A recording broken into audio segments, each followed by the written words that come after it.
Facebook and see a lot of the stuff in galleries, and there's a lot of depth in that there. So um, let me do the announcements while they are here. They were supposed to be in by now, but let me do the announcements. Just put there. If you're new here or you're not getting the messages from us, please save that number on your phone and just send us, please add me to the broadcast, and then we'll do that. We use broadcast and not groups, just for the Poppy Act. All right, next one, please. Miracle Monday. Zulu, the school's closing. When's the school closing? Friday. So this Miracle Monday will be Miracle Monday, and then there's going to be 3 weeks holiday. So remember that, Miracle Mondays. We're finishing up with Liberating Human Spirit this week. Then that is finished. What is a man? That continues. You're more than welcome. So I want just take note of this. The best life coach in the world ever to exist was Jesus. You know, Jesus was a life coach. That's what he was. Morning. Are you well, Lynn? Good seeing you. Good morning. You've been away. Yes, I know. Are you back? Is it cold down there? Freezing. Oh my word. Buy a coat. So life coach. Jesus is the best life coach. That's what we're saying. That's where I was. And he's laughed. And so I've decided we're writing a life coach called Crossing Over, a life coach course, Crossing Over, because Jesus is a life coach. That's what he is. So in modern language, we're going to do it like that. All right, here they are, all of them coming in. Very good, very good. And so why are we doing this? Kuranda is, she's like, Pastor, we're doing this children's church thing, ne? Huh? Lots of children. Huh? Fertile people. Is that what you're saying? Rustin's saying it's fertile people. Kyk al die kinders. So we're putting a big focus on the children's church, and we're going to keep on putting a focus on the children. This year, last year, we had an average of 8 kids on a Sunday. Okay? This year so far, our average is between 12 and 15 on a Sunday, and we've had 54 different kids in the children's church. Why don't you give Corinda and her team a hand?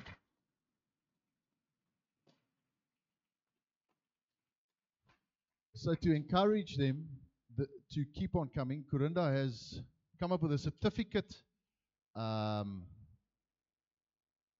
system. That's the word I'm looking for, certificate system. That for children that come less than 60%.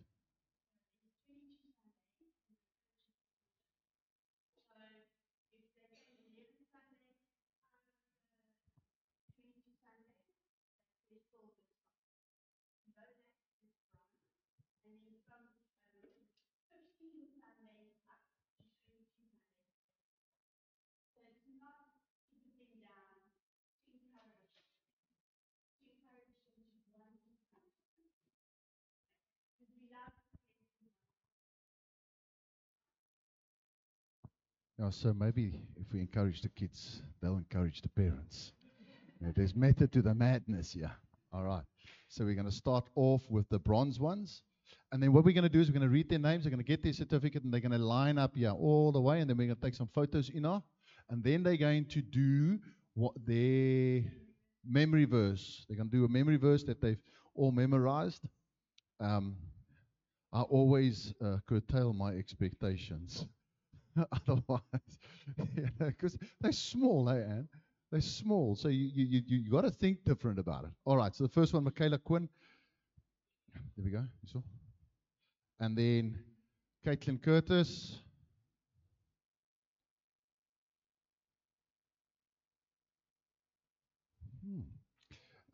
Kai. Kaya. Come, buddy. Okay.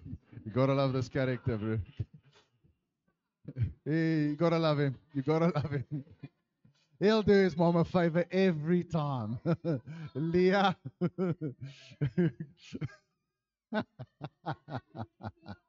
He'll do his mom a favor. Peter Curtis. Uh, Joshua. Joshua. Thanks, buddy. Um, Uzil, where are you, bud? All right.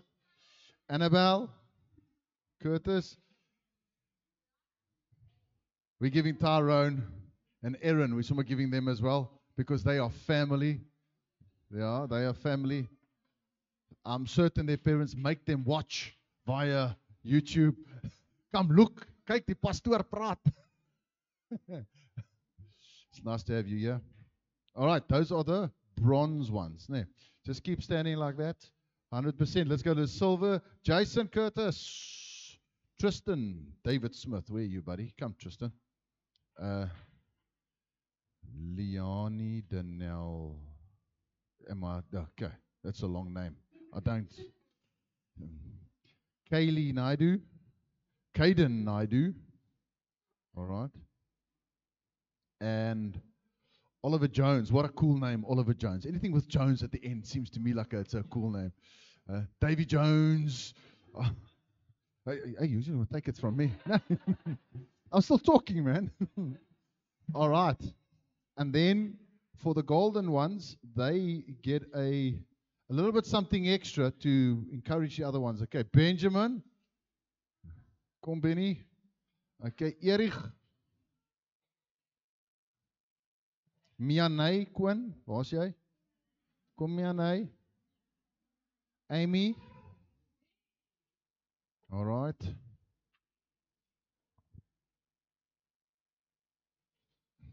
Zion. Waar's Zion? Waar's Zion? Kom, Zion. All right. Alicia van Meyeren, Alexia, sorry, en Evan Lombard.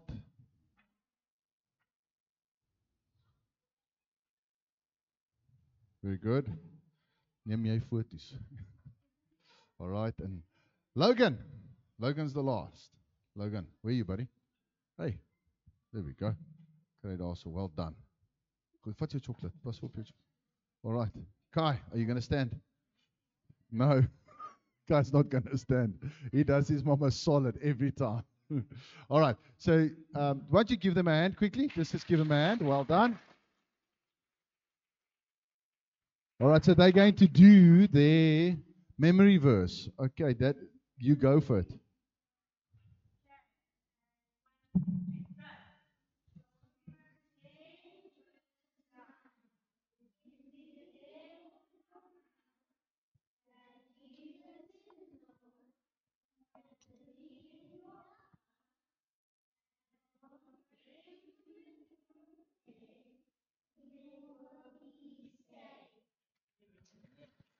Thank you very much. Good stuff. All right. Just want to thank Kuranda and her team. Well done. You guys are doing such a sterling job. Thank you for all also. Thank you. Thank you. All right. All right, kids. Go have some fun. Donkey. Let's give him a hand. Bye-bye, Kai. Go make your mom's day. Just keep doing it. He does her solid. Oh, he's so funny. He is so funny.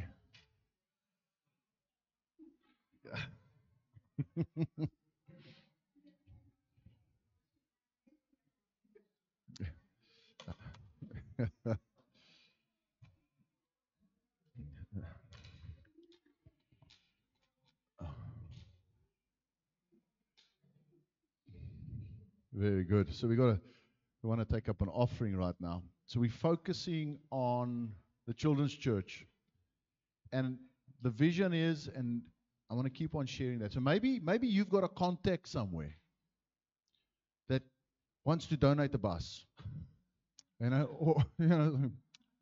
or give us like 1.5 bar for a bus and say like, this is specifically for a bus.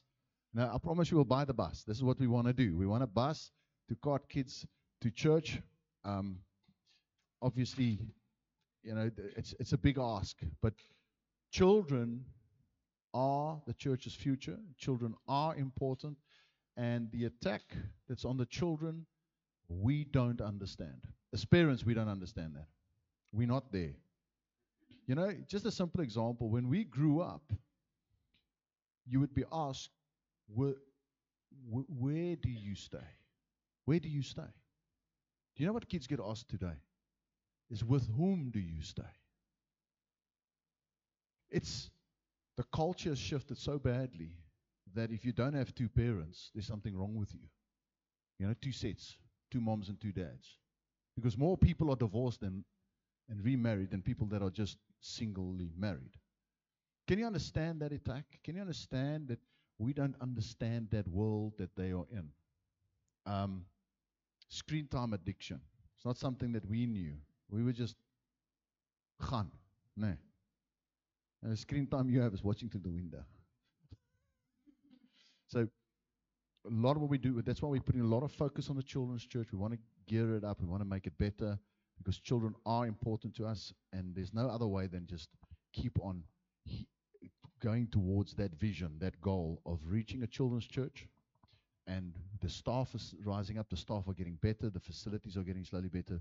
We want to cart them in. We want to encourage you to tell your friends, listen, our church focuses on kids. And we're trying to do a good job about it.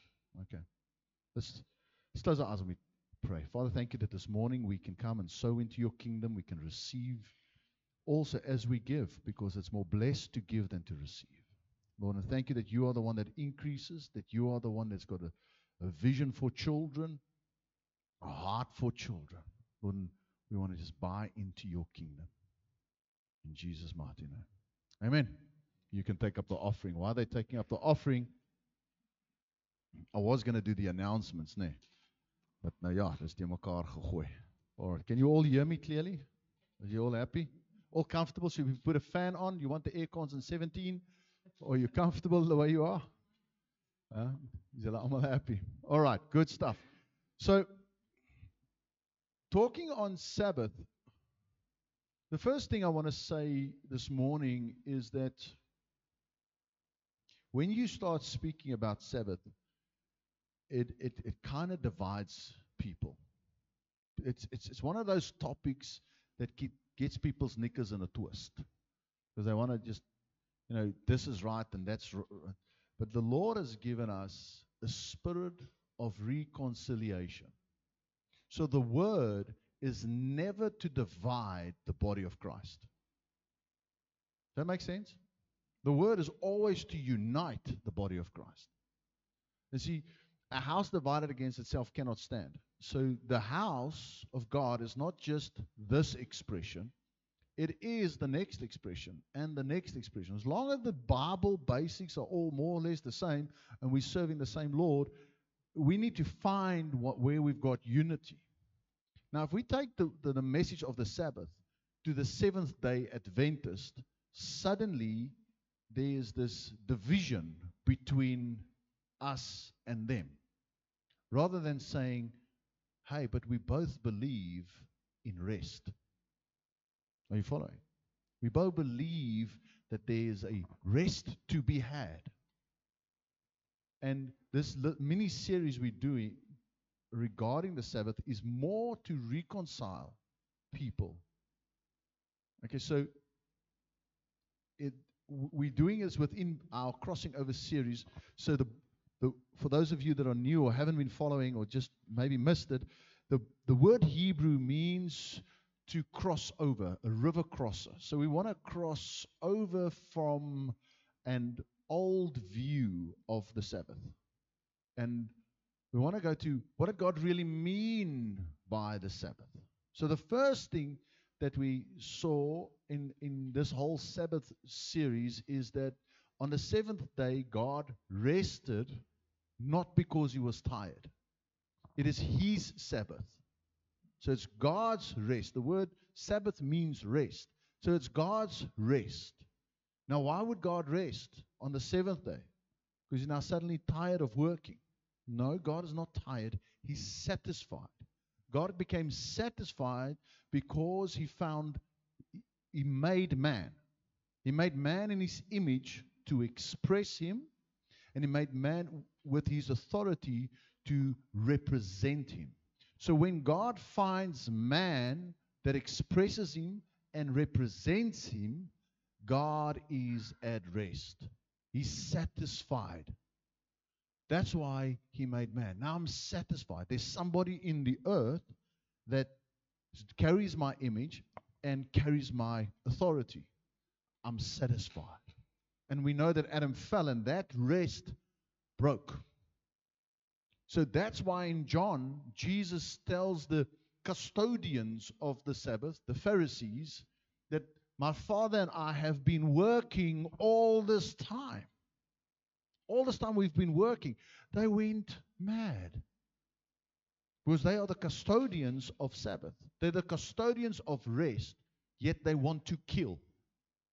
You can't be at rest and at peace while you've got murder in your heart. So you can't be at rest and at peace while you're criticizing and fighting and bringing people down.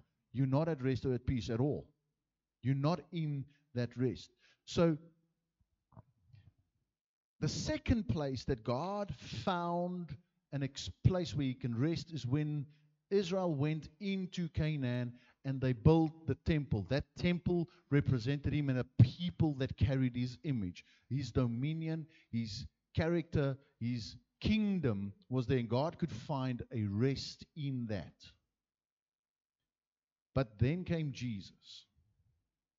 And God was at rest in Jesus, but the purpose of it is the church. Jesus is the head of the church, and we are the body. Can you see? It's a new man. It's a new man. It's a new figure. Christ as the head and the church as the body. Where is God at rest? God is at rest where He finds His expression and His authority. So God is at rest in the church.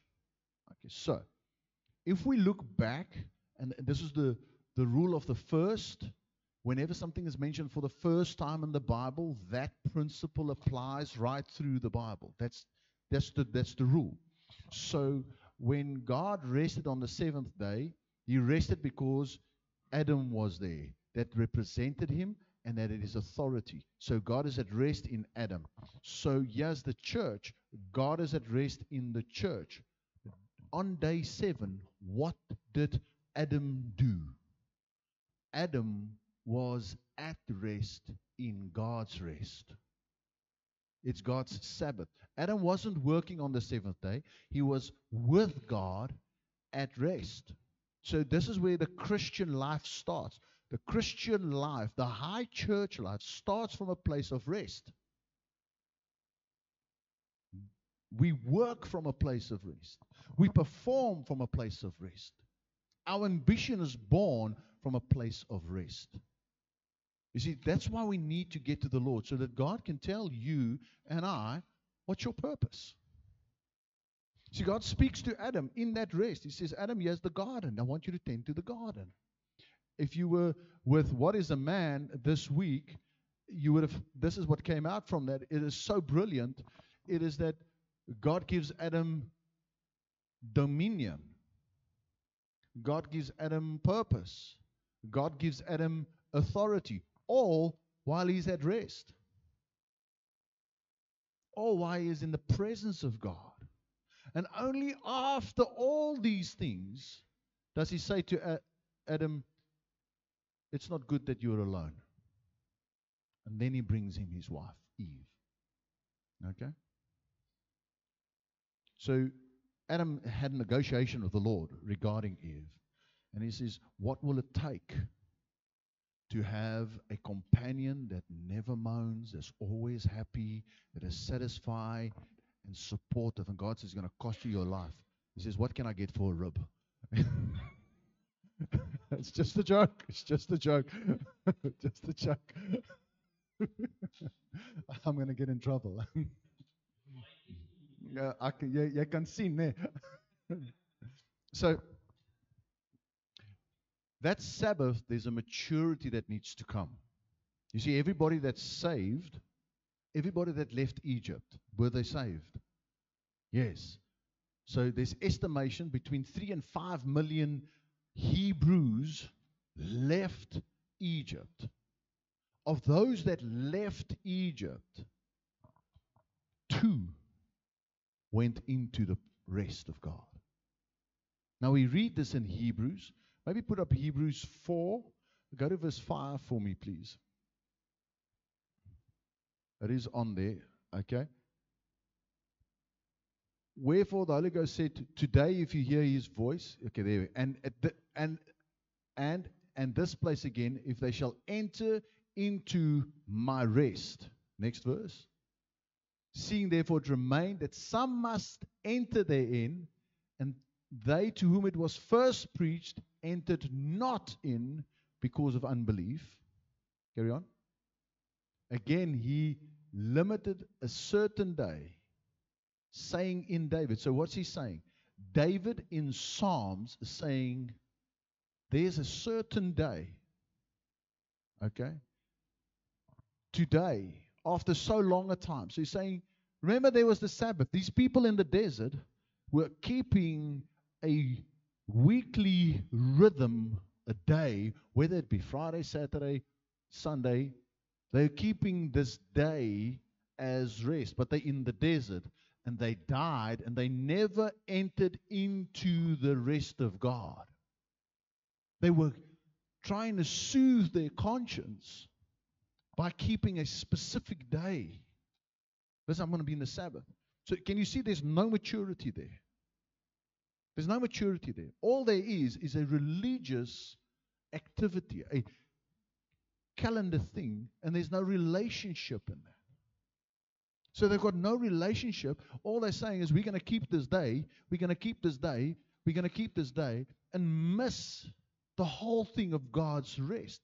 And David comes years later and he says, can you see that after such a long time, there's still a day of rest that's coming? What's he talking about? He's talking about the church.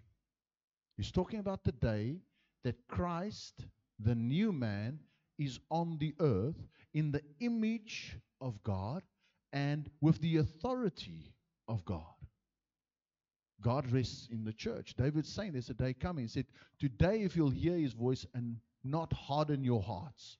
Why is he saying not harden your hearts? Because tradition, culturally, we've been taught, and we've been hearing this, and they've lived that it was so embedded in their being that, you've got to go sundown and sun up, and this is the Sabbath, and you're not even allowed to walk with high heels.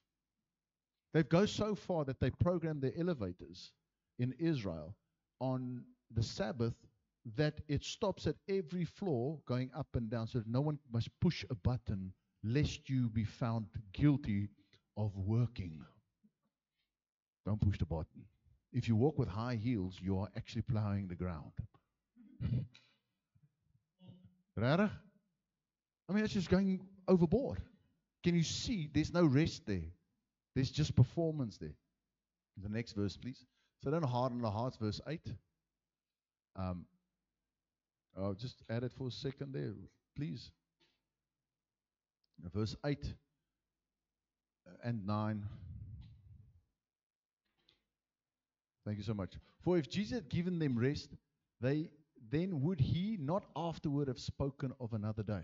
If they had been at rest, if they had been at peace, there would be no talk of another day. That's it.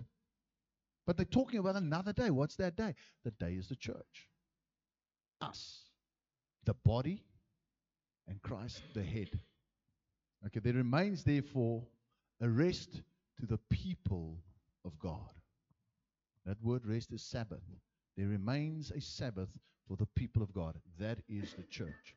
Not everybody that gets saved joins the high church life. They don't join church. They don't come into the fullness of God's rest.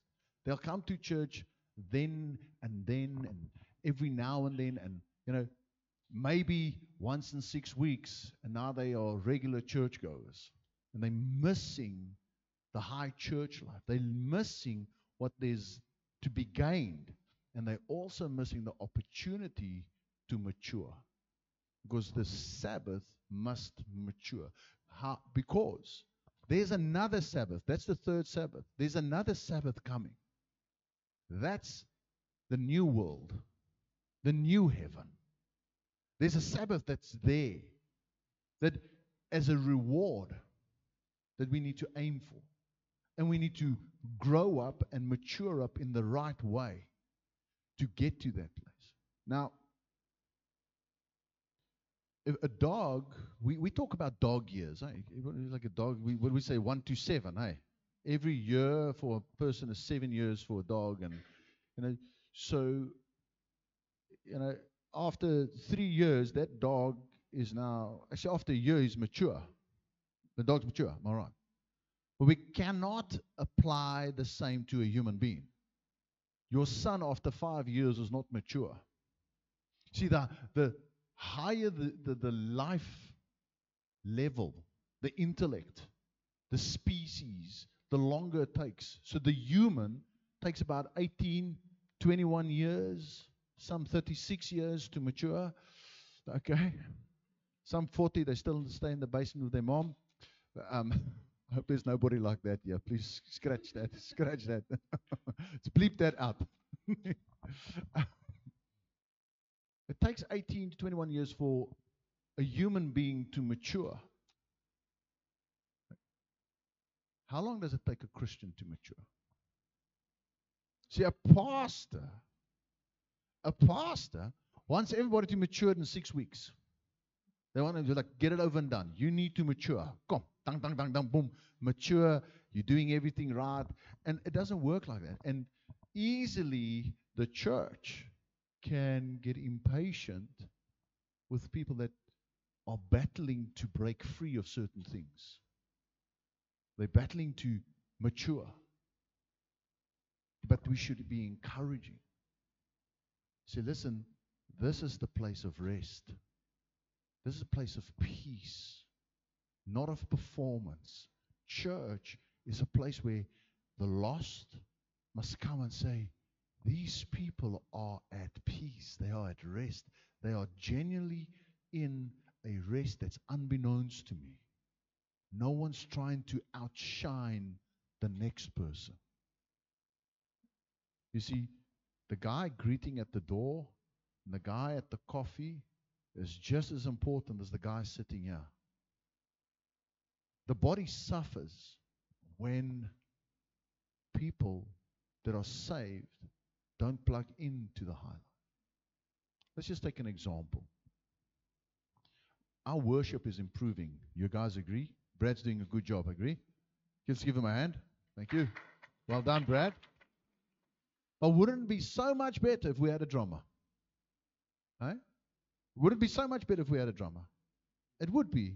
And a keyboard player. Would it be so much better if we had another guitarist that can help? Okay? So the body suffers because of immaturity.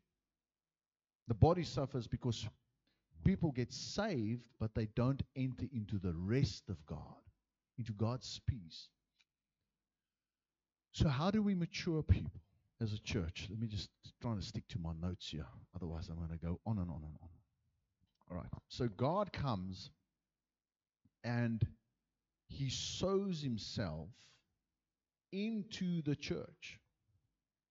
God sows himself into you as an individual. That's supposed to be a good thing. That's supposed to be like, wow, really? You see, as Christians, we hear this and we make nothing of it.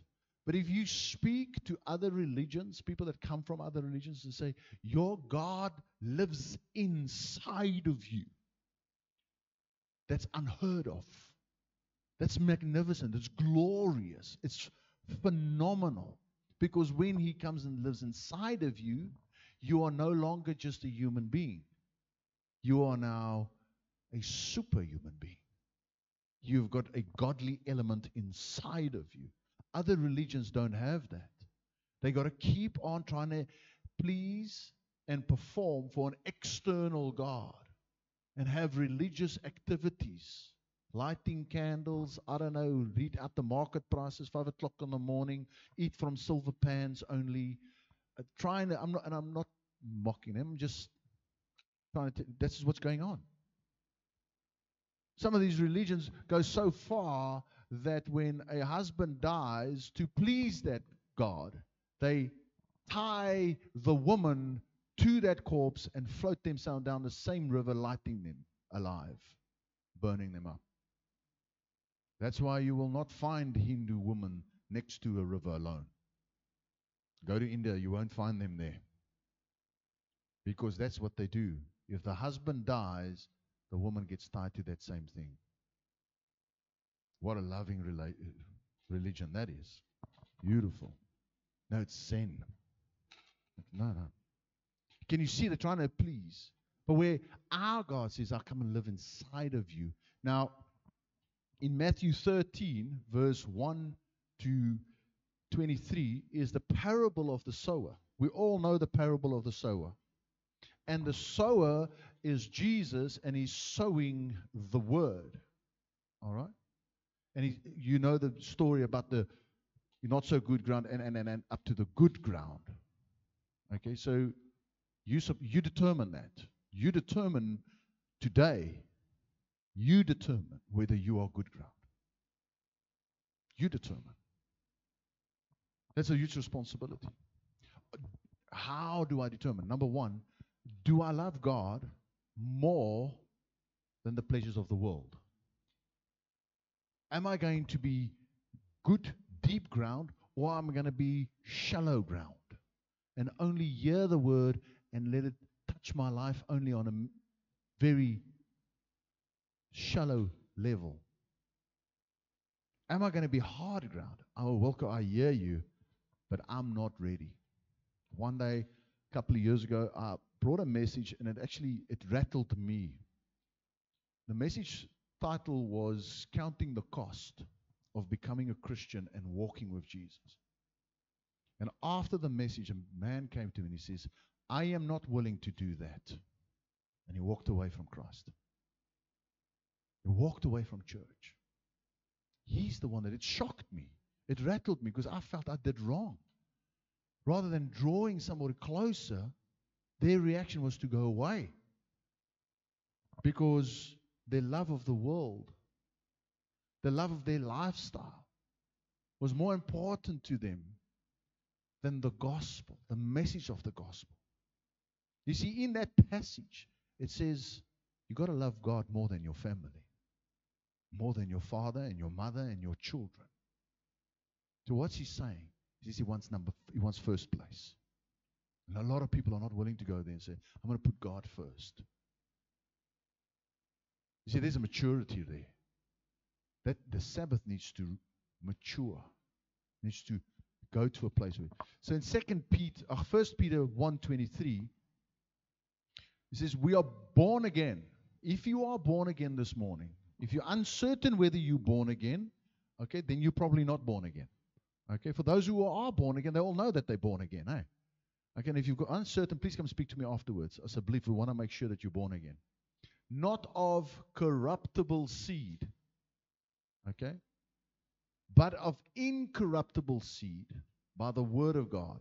So the seed of God that gets sown, who's the sower? Jesus is the sower. The seed that he sows is the word of God, which liveth and abideth, okay, in us forever. Good. And all flesh is as grass, as the glory of man, and the flower of the grass withereth, and the flower thereof fadeth away. But don't worry, we're just going to focus on that first part. That the word of God is an incorruptible seed. The sower is Jesus. The seed is the word. Now if we go to John 1, all right, it says, in the beginning was the word. And the word was with God, and the word was God. So this text, up until verse 16, says that Jesus is the Word. So Jesus sows himself into us. He is the sower that sows himself into you and I. It's an incorruptible seed. That seed will always grow. If it's in good ground, it will bear fruit. It will mature. It will grow up. It will. Okay, let's go to verse 2. Just keep going. I'm going to keep. The same was in the beginning with God. Okay, and the things were made by him. All things were made by him. Without him was not anything made that was made. And in him was life, and the life was the light of men. And the light shines in the darkness, and the darkness does not comprehend it. There was a man sent from God whose name was John. The same came for a witness to bear witness of the light, that all men through him might believe. John was not the light, but was sent to bear witness of that light. That was the true light, which lighteth every man that cometh into the world. He was in the world, Jesus, and the world was made by him, okay, and the world did not know him. All right? He came unto his own, and his own did not receive him. But, this is the beautiful, this is church. This is church. This is the rest that God has found. But as many as received him, as many whose hearts are open and say, I'm going to be good soil, receive the word of God, to them he gave the power to become sons of God. Okay, ladies, you fall in the sons category. For the rest of eternity, the men are going to fall in the bride category. Okay, so make peace with that. It's like there's a trade-off there. Even to them that believe on his name, which were born not of blood. So we're born again, not because of blood, not because of the will of man, nor of the flesh, nor of the will of man, but of God. Born again because of God. His word sown into us, our hearts. And the word was made flesh and dwelled among us. Okay, and we beheld his glory, the glory as of the only begotten of our Father, full of grace and truth. John bare witness of him and cried, saying, This was he of whom I spoke, that he come after me is preferred before me, for he was before me. And all his fullness have all we received, and grace for grace. So, if you have received Jesus, I want you to, this is a maturing part, this is a growing up part. If you have received Jesus, you have received all of him. Amen. The fullness of Christ lives inside of you. Not part and partial, a little bit this, a little bit that, but you don't know my life. I'm still battling with this, and I'm still battling with that, and I don't feel this, and I can't get rid of this, and I still have an empty place in my heart. You don't know how lonely I am. You don't know how my heart longs for companionship. You don't know how my heart longs to be loved. I understand that. We might not know what's going on the inside of you. But what we do know is if you decided to be saved and enter into the rest of God, the fullness of God is at rest inside of you. Is it? So every battle that's going on, and we all have them, and I'm really experiencing the Lord's heart. We all have them. We all have this battle that we are fighting. No, it's in your mind. Your spirit is born again. You're set free. Doesn't matter what it is, you're set free. Whatever's coming to your mind now, welcome, you don't understand this. You are set free. And the maturing part is what happens when we come to 1 Corinthians 9, where Paul writes, and he says, there's a prize to be had. Everybody runs this race. All of us, we're running this race. But the prize goes to the one that finishes. He says, when I box, I'm fighting. I'm not hitting air. I'm disciplining my body. I'm getting involved in the high church life. I'm plugging into this body or another body. I'm plugging into that church. Maybe you listening from a whole different place. You've got a whole different church that you go to. But you decide to plug in. You plug in. You become part of that. Become part of that discipleship process that's there. Become part of that fellowship that's there. And start building my life around the house of God, not around my sport or my business. Your business is important, your sport's important, but my life must revolve, yeah, where there's rest. This is where I bring my gift. This is where I bring my talent. This is where it's the full expression. Why? Because God is at rest where His image is expressed and He is represented with His authority. God is at rest there. Where's Adam at rest? In God's rest. There's a maturity that happens. Therefore, that's one of the reasons why I'm big on training. That's why I'm big on Wednesday nights. Come learn what the Word of God says. Come be interactive here. Plug into it. In Philippians 3, Paul writes, I haven't attained it yet completely, but I'm holding on. I'm not looking back anymore. I'm not going to look back anymore. I'm going to look back what I did last week, last year, where I grew up, what was missing from my life. I spoke to a family member one day, and he says he doesn't understand why he's not prospering, why he's not going forward. And then he makes a statement. He says, because I didn't have a father. He never had a father's blessing. He never had that identity. He has a place. He has a place where the Father is expressed, where there's a blessing to be had. But you got to plug into that. That's how we mature. Or you can decide to be shallow. Say, that's too painful. I don't want to talk about this. I don't want to open up about this. I don't want people to come near me enough so the love of God can start touching me. I'd rather argue and be right in every argument and lose people. You see, that's dying in the desert. That's not entering His rest. We got a Father that says, come, cross over, come into my rest. Open up your heart. Where you are, would you just close your eyes? Father, we thank you so much. Holy Spirit, we hunger for you, Lord.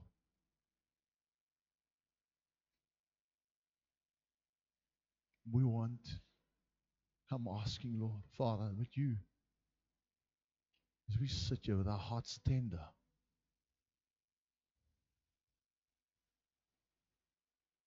would you come and touch our hearts? Would you bring peace to us?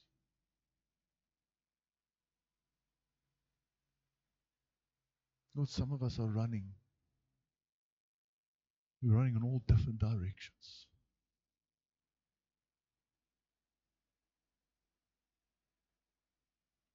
We want to run to you. You are the prize. Your peace, your rest, your Sabbath. We want to run to you. We don't want to run to arguments. We don't want to run to lack or curse, whatever it might be. We want to run to you. We want to run away from our sin because you are the solution. You're the solution to our pain, to our rejection. You're the solution to our frustration. Holy Spirit, would you this morning just come and touch our hearts?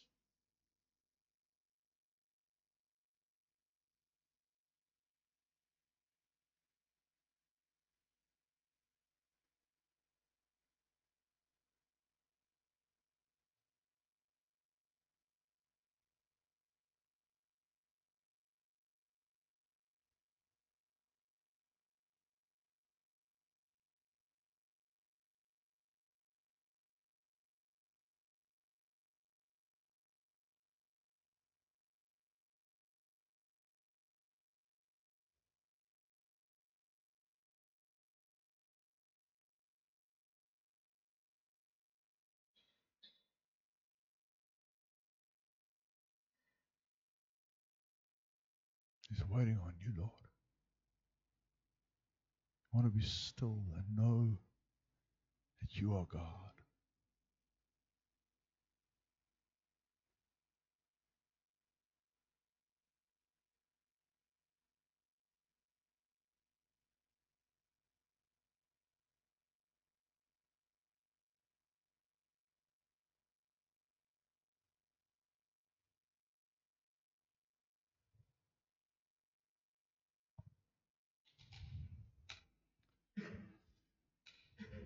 While we were worshiping, the Lord gave me a word for you.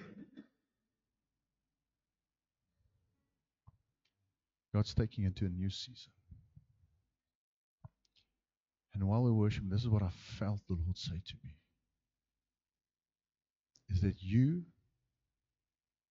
are going to make a success of your new season. And you've got what it takes. You've got what it takes. He's with you.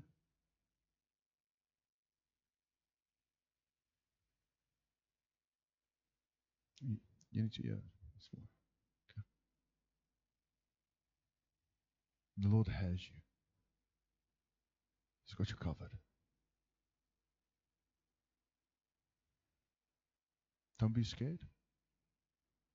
When we cross over into that place, there are always giants.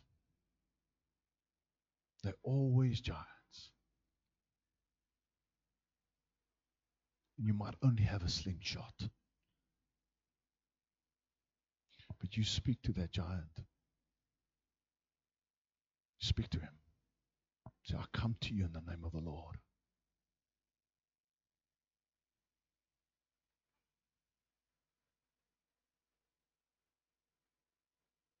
That giant had 5 brothers. They all ran away. Just face it. God's taken to you in a season of rest.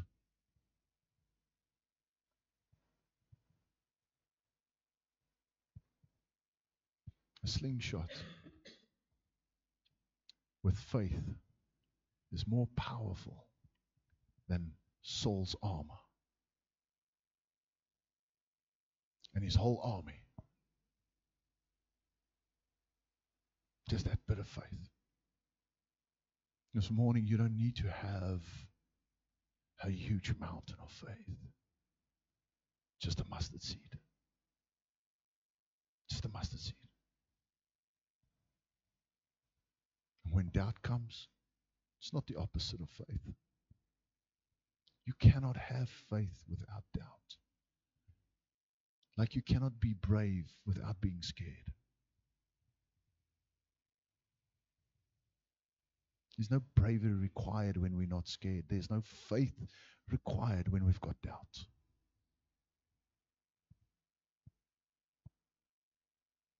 So if you've got doubt, you know that faith is the answer. It's not the opposite. That's how it brings it out. Father, we thank you for your word.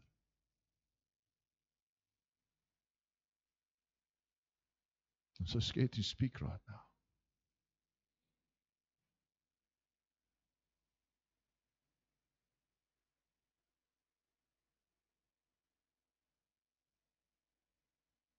Lord, we thank you for your peace. We thank you for your tenderness, Lord. For your gentle spirit. You're touching hearts right now.